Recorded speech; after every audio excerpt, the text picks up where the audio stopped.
G. 5h, 7h. Europe 1, bonjour. 7h moins le quart sur Europe 1, la revue de presse internationale. Nous sommes d'abord aux États-Unis. Bonjour Rémi Amalvi. Bonjour. Vous êtes à Washington pour Europe 1. Rémi, qu'avez-vous lu dans la presse américaine ? L'armée américaine va se débarrasser de son personnel transgenre. Le Pentagone l'a annoncé dans un mémo récemment rendu public. Parmi les quelques 14 000 personnes visées, le capitaine de corvette Gerrit Morgan, 14 ans dans la marine américaine. La Navy, c'est toute ma vie, s'inquiète-t-elle auprès de CNN. La quitter serait une tragédie. Et sur NBC, le sergent Kate Cole regrette l'exode forcé d'un personnel expérimenté et dur à remplacer. Alors ce n'est pas la première fois que l'administration Trump s'en prend aux transgenres, qui représentent aux États-Unis plus de 2 millions d'individus. Début janvier, le président a banni les femmes trans des compétitions sportives féminines et selon Associated Press, la justice fédérale vient de geler une mesure ciblant les centres de changement de sexe. Mais ces attaques ont déjà inspiré plusieurs États. Selon les médias locaux, l'Iowa et le Texas pourraient prochainement réduire les droits et les aides aux personnes transgenres. Nous sommes maintenant en Grèce. Clémentine Athanasiadis, vous êtes à Athènes pour Europe 1. De quoi parlent les médias grecs ? Eh bien, d'une motion de censure déposée hier contre le gouvernement de Kyriakos Mitsotakis.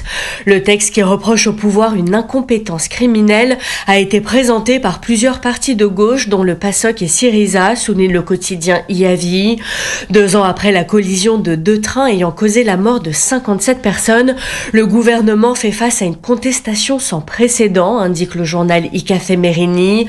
Vendredi dernier, une mobilisation historique a eu lieu à travers le pays pour exiger toute la vérité sur ce drame.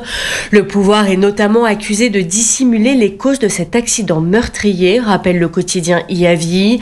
La motion de censure devra obtenir l'approbation d'une majorité absolue afin d'être validée, précise le journal Tovima, et le vote se tiendra après 3 jours de débat parlementaire. Nous partons enfin au Japon. Bernard Delattre, on vous retrouve à Tokyo pour Europe 1. Qu'est-ce qui fait la une des journaux au Japon ?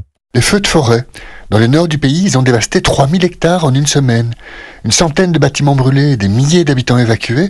Un brasier aussi destructeur, c'est sans précédent depuis 50 ans, s'effare le Japan Times. En une, très ému, le Asahi fait part de son immense tristesse. Les victimes habitant non loin de Fukushima, elles ont subi de plein fouet le tsunami de mars 2011.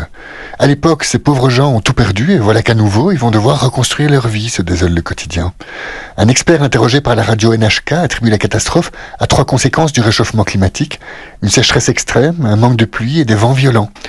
Ce réchauffement est un fléau mondial, mais il menace particulièrement le Japon, puisque les forêts s'étendent sur 70% de son territoire, s'alarme le Yomiuri.